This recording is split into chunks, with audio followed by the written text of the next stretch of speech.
இந்த இன்ஸ்பெக்டர் வந்து இப்ப ஒரு அன்னெசரி சம்மன் எதுக்காக கொடுக்கணும்? ஒரு தேவையற்ற சம்மன் இப்ப கொடுத்து எங்களுடைய நேரத்தை வீணாக்க வேண்டிய தேவையில்லை. நீ போடுற வழக்கெல்லாம் பாக்குறதுக்கு அதை பத்தி பயந்துட்டு இருக்கிறவன் அரசியல் இல்ல. ஒரு வீடியோ கண்டென்ட்ங்கிறது இன்னைக்கு எவ்வளவு சாதாரணமா கிடைக்குது. நான் போட்ட வீடியோ கண்டென்ட் ஏதாவது அகைன்ஸ்ட் லாவா? ஆனா அதை இந்த காவல்துறை இந்த வேலை செய்யறாங்க அப்படின்னு சொன்னா சாதாரண இன்ஸ்பெக்டர் லெவல்ல இருக்கிற காவல்துறை அதிகாரியே இந்த அளவுக்கு காழ்ப்புணர்ச்சியோட வேலை செய்யறாங்க. இதை விட வேற எடுத்துக்காட்டு என்ன வேணும்? சவுக்கு சங்கர் வீடியோ போட்டு அது வந்து பிரச்சனை, சவுக்கு சங்கர் போய் பிடிங்க. நீங்க என்னை கூப்பிட்டு எதுக்கு கேக்குறீங்க? அதுல கேள்வியில் ஒரு கேள்வி வந்திருக்கு, அலைபேசியில் எப்படி பேசுவீர்கள்? வாயில தான் பேசுவேன்னு எழுதி கொடுத்துட்டு வந்திருக்கேன். நிஜமாவே எழுதி கொடுத்துட்டு வந்திருக்கீங்க. வேணா பாரு.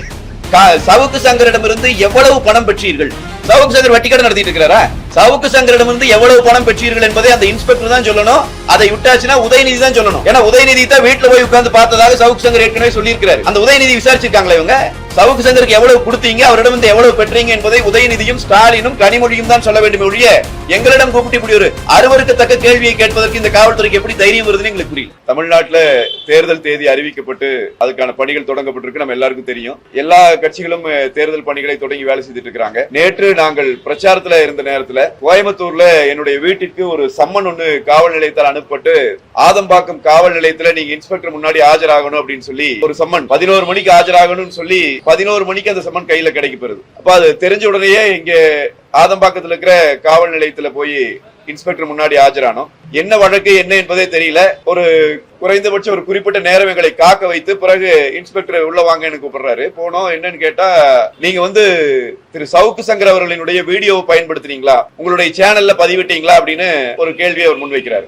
அது சம்பந்தமா தான் நாங்க சம்மன் அனுப்பி இருக்கிறோம் அப்படிங்கிறார். இதையெல்லாம் சொல்றதுக்கு முன்னே உள்ள போன உடனே இன்ஸ்பெக்டருடைய பிஹேவியர் எப்படி இருக்கு அப்படின்னா, யாரோ அதாவது ஒருமையில தான் அவர் பேசவே தொடங்குறாரு. உன்னோட போனை கொடுங்கிறார். அப்ப நம்ம அவருக்கு தெளிவா எடுத்து சொல்றோம், ஒருவரிடம் இருந்து ஒரு நபரிடம் இருந்து அலைபேசியை வாங்க வேண்டும் என்றால் காவல்துறை தனியாக அதற்கு சம்மன் கொடுக்க வேண்டும். அந்த பிரியர் நோட்டீஸ் இல்லாம ஒருவருடைய மொபைல் போனை வாங்க முடியாதுங்கிறது உச்சநீதிமன்றத்தினுடைய வழிகாட்டுதல் இருக்கு. அந்த இன்ஸ்பெக்டர் அவருக்கு அது தெரியுமா தெரியாதான்னு கேட்கிறோம். அதன் பிறகு அவர் வந்து கொஞ்சம் மரியாதை குறைவான வார்த்தைகளை பயன்படுத்துகிறார். சரி, என்னதான் காரணம், எதுக்கு எங்களை கூப்பிட்டிருக்கீங்க அப்படின்னு கேட்கிற போது, இல்ல நீ சவுக்கு சங்கருடைய வீடியோ பதிவிட்டையா அப்படின்னு கேட்க, நான் ஒரு எதிர்கட்சியினுடைய இங்க இருக்கிற தமிழ்நாட்டின் பிரதான எதிர்கட்சியான அண்ணா திராவிட முன்னேற்ற கழகத்தினுடைய அதிகாரப்பூர்வமான செய்தி தொடர்பாளர். அது மட்டும் இல்ல, பிரதான எதிர்கட்சி 31 ஆண்டுகள் தமிழ்நாட்டை ஆண்ட கட்சியினுடைய அபிஷியல் பத்திரிகை அதிகாரப்பூர்வமான அந்த நாளிதழினுடைய ஆசிரியர் நான்.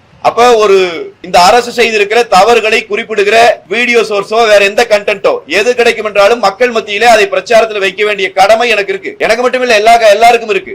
அப்போ மக்கள் மத்தியில அந்த கண்டென்ட் நாங்க வைக்கிறோம். உங்களுக்கு என்ன பிரச்சனை அதுலன்னு கேட்டா, இல்ல சவுக்கு சங்கர் அந்த வீடியோ வந்து உங்களுக்கு எப்படி கிடைச்சதுன்னு நீங்க எனக்கு சொல்லணும், சவுக்கு சங்கர் எங்க இருக்காருன்னு சொல்லணும்ங்கிறாரு இன்ஸ்பெக்டர். சவுக்கு சங்கர் எங்க இருக்காருன்னு கண்டுபிடிக்கிறதுக்கு தான் இன்ஸ்பெக்டருக்கு சம்பளம் கொடுத்து வச்சிருக்கோம். அவர் எங்கிட்ட கேட்கிறாரு சவுக்கு சங்கர் எங்க இருக்குன்னு. எனக்கு அது எதுவும் தெரியாது. அந்த வீடியோ எங்கிருந்து கிடைச்சது என்று கேட்டார். எனவே நான் அவருக்கு தெளிவா சொல்லி இருக்கிறேன். நான் ஒரு தனியார் தொலைக்காட்சியில விவாத நிகழ்ச்சிக்கு போயிட்டு விவாத நிகழ்ச்சியிலிருந்து வெளியே வருகிற போது அந்த வாயில்ல வச்சு ஒரு நபர் அவர் வந்து நான் உதயநிதியினுடைய அலுவலகத்திலே பணியாற்றுகிறேன் என்று சொல்லி என் கையில ஒரு பென்டிரைவ் கொடுத்தார். ஒரு 2 அடி தள்ளி வந்து கனிமொழியின் அலுவலகத்திலே பணியாற்றுகிறேன் சொல்லி இன்னொரு நபர் ஒரு பென்டிரைவ் கொடுத்தார். இந்த 2 பென்டிரைவ்ல தான் சவுக்கு சங்கருடைய வீடியோ இருந்தது. எனவே உதயநிதிக்கும் கனிமொழிக்கும் இதே மாதிரி சம்மன் அனுப்பி நீங்க இங்க அழைச்சி வந்து உட்கார்ந்து விசாரிக்கணும் இந்த இன்ஸ்பெக்டர் என்பதை சொன்ன. இன்ஸ்பெக்டர் ஆடி போயிட்டார். ஏன், என்னது, எதனால இந்த பயஸ் வருது? இப்ப உண்மையில இதுல பிரச்சனை என்ன அப்படின்னு சொன்னா, இது அண்ணா திராவிட முன்னேற்ற கழகத்திலிருந்து எனக்கு முதலாக இந்த சம்மன் அனுப்பப்பட்டாலும் கூட இதே வழக்குல ஏராளமான ஊடகவியலாளர்களை காவல்துறை தொடர்ச்சியாக மிரட்டி கொண்டிருக்கிறது. இப்ப நாங்கள் தேர்தல் பிரச்சாரத்தில் இருக்கிற போது இந்த தேர்தல் பிரச்சாரத்தை குலைப்பதற்காகவும்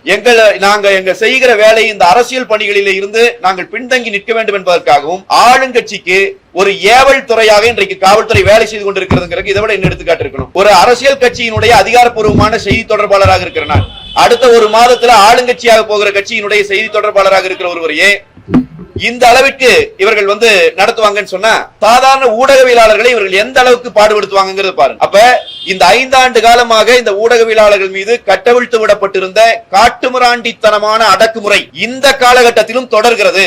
எலெக்ஷன் கமிஷன் ஆஃப் இந்தியா இது குறித்து தயவு கூர்ந்து கவனத்தில் எடுத்துட்டு இது போன்ற அதிகாரிகள் இங்க இருப்பாங்கன்னு சொன்னா முறையான தேர்தல் நடைபெறுவதற்கு எந்த வாய்ப்பும் இல்லை. இவர்கள் வந்து தேர்தலை நடத்த அனுமதிக்க மாட்டார்கள். ஏற்கனவே உள்ளாட்சி தேர்தலில் காவல்துறையினுடைய வாகனங்களிலே போய் திமுக காரர்கள் பண விநியோகம் செய்தார்கள் என்கிற குற்றச்சாட்டை எங்களுடைய தலைவர்கள் ஏற்கனவே வைத்திருக்கிறார்கள். இதே வேலையை தான் இனி நடக்க போற பொது தேர்தலில் இந்த காவல்துறை செய்ய போகுதான்னு தான் கேள்வி.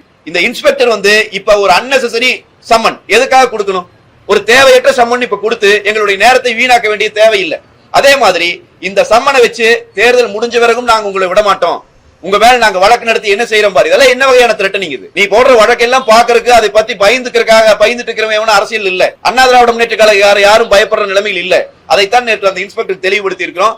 ஆனால் அவர்கள் இந்த ப்ராசஸ் தொடரும் என்பதுதான் எங்களுக்கு புரிதலா இருக்கு. தொடர்ச்சியா இது மாதிரி அதிமுகவினுடைய நிர்வாகிகள் மீது, தலைவர்கள் மீது சம்மன் கொடுத்து அவங்களை கூட்டிட்டு போய் அங்க காவல் நிலையத்துல 5 மணி நேரம் 6 மணி நேரம் காக்க வைப்பது, அண்ணா திராவிட முன்னேற்ற கழகத்திற்கு ஆதரவாகவோ அல்லது இந்த திமுகவினுடைய இந்த காட்டாட்சி தர்பாரை வெளிப்படுத்துகிற ஊடகங்களை மிரட்டுவது, அந்த ஊடகவியலாளர்களுக்கு சம்மன் கொடுத்து அவங்களை கூட்டிட்டு போய் காவல் நிலையத்திற்கா இந்த வேலையை இவர்கள் தொடர போகிறார்கள். அப்ப இது தொடரக்கூடாது. ஒரு நேர்மையான வகையிலே தேர்தல் நடைபெறுவதற்கும் 5 ஆண்டு காலமாக இவர்கள் நடத்தி இருக்கிற இந்த காட்டாட்சி தர்பாருக்கு ஒரு முடிவை ஏற்படுத்துகிற வகையில் இன்றைக்கு மக்கள் மனநிலை இருக்கிறது. அந்த மனநிலையில மக்களை பாதுகாப்பதற்கும் இன்னைக்கு இது அவசிய தேவை இருக்கிறது. எலெக்ஷன் கமிஷன் தலையிட வேண்டிய தேவை இருக்கிறது. எனவே நாங்கள் எலெக்ஷன் கமிஷனுக்கு எங்களுடைய மாண்புமிகு எங்கள் கழக பொதுச் செயலாளர் புரட்சி தமிழர் அண்ணன் எடப்பாடியார் அவர்களினுடைய அந்த வழிகாட்டுதலில் நாங்கள் இந்த பத்திரிகையாளர் சந்திப்புல நாங்க எலெக்ஷன் கமிஷனுக்கு கோரிக்கை வைக்கிறோம். நீங்க தயவு கூர்ந்து இந்த அதிகாரிகளை இடமாற்றம் செய்யுங்கள். எல்லா மாநிலங்கள்லயும் இது நடைமுறையில் இருக்கிறது தான். இவங்களை இடமாற்றம் செய்தினா தான் ஒரு ஃப்ரீ அண்ட் ஃபேர் எலெக்ஷன் இங்க நடப்பதற்கு வாய்ப்பு இருக்கும். இல்லைன்னா இந்த தேர்தலையே இவர்கள் மிகப்பெரிய அளவில் முறைகேடாக நடத்துவார்கள்.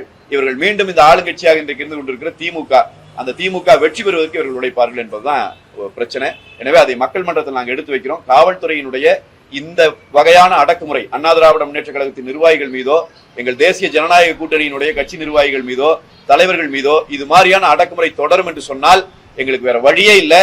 எங்கள் பொதுச் செயலாளர், அடுத்த முதலமைச்சர் புரட்சி தமிழர் அண்ணன் எடப்பாடியார் அவர்களினுடைய வழிகாட்டுதலை பெற்று, அவருடைய ஆணையை பெற்று நாங்கள் அதுக்கப்புறம் ஜனநாயக முறைப்படி காவல் நிலையங்களை முற்றுகையிட்டு போராடுவதை தவிர எங்களுக்கு வேற வழி இல்லை. எனவே அதை நாங்கள் இதை வெளிப்படுத்துகிறோம். தேர்தல் ஆணையத்துக்கு நாங்க இந்த செய்தியாளர் சந்திப்பின் மூலமாக கோரிக்கை வைக்கிறோம். தமிழக தேர்தல் அதிகாரிக்கு ஏற்கனவே நாங்கள் சொல்லி இருக்கிறோம், இதை கேட்டிருக்கிறோம். இப்ப இது சம்பந்தமா பர்டிகுலரா இன்னைக்கு நேற்று இவர்கள் நடத்தி இருக்கிற இந்த வேலைக்கு எதிராக நாங்க கொடுத்திருக்கிறோம். நாங்க எல்லாருக்குமே தமிழக தேர்தல் ஆணையருக்கு இதை கொடுக்கிறோம். நம்ம சீஃப் செக்ரட்டரி உட்பட அத்தனை பேருக்கு இதை நாங்க அனுப்பியிருக்கோம். தொடர்ச்சி அதிகாரிகளை இடமாற்றம் செய்யணும் எதிர்கட்சிகள் நேற்று கூட விஜய் அந்த கோரிக்கை வச்சிருக்காங்க. இன்னைக்கு நீங்களும் அந்த மாதிரி கோரிக்கை வைக்கிறீங்க. நியாயமான ஒரு தேர்தல் நடக்குமா? அதிகாரிகளை ஏன் மாற்றணும் அப்படின்னு நினைக்கிறீங்க?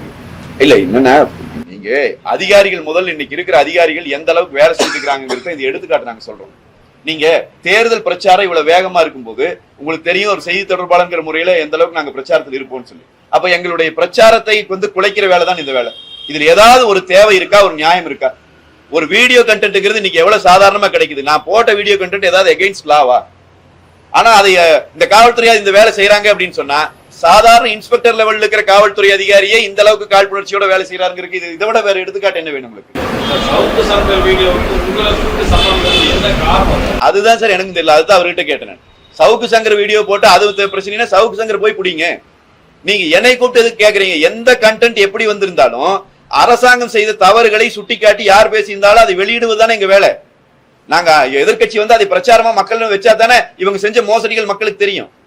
அப்ப இதை நாங்க செய்யக்கூடாதுன்னு சொல்லி இது சார் ஒண்ணு இல்ல. பன்சாரையை பத்தி பேசுறாங்க, கல்புர்கி பத்தி பேசுறாங்க, கௌரி லங்கேஷ்கரை கொண்டுட்டாங்கன்னு பேசுறாங்க. இவங்க தானே பேசுறாங்க. இவங்க ஊடகவியலாளர்களுக்கு எதிராக எப்படி ஒரு கருத்துரிமையை நசுக்குற வேலை பாக்குறாங்கன்னு பாருங்க.